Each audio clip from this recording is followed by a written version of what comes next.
It's Friday, the time for your update. Yeah, as you might have guessed, it's half term this week, so I'm actually off today with my daughter, and she wanted to be in the update. I'm going to keep things really short and sweet this week to want two things. First of all, Microsoft announced their first quantum computing chip. It's a huge step forward.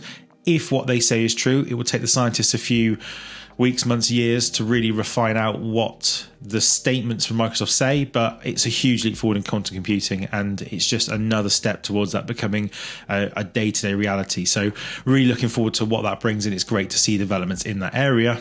The second thing is Apple announced this week the 16E, a naming convention we weren't expecting. We expected a new SE, but fine.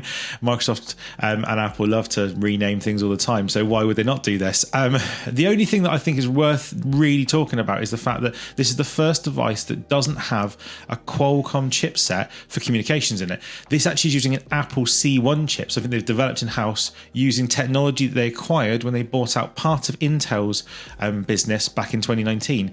It will be interesting to see how this affects the next phone, the 17, when that releases later this year. I expect that they will have to make some changes because this current chip doesn't have millimeter wave, which is something that is massively important in dense cities. But we shall see. It's really interesting. Apple are trying to become self-sufficient, and I should imagine the next step is probably around display technology. So we'll keep an eye on that.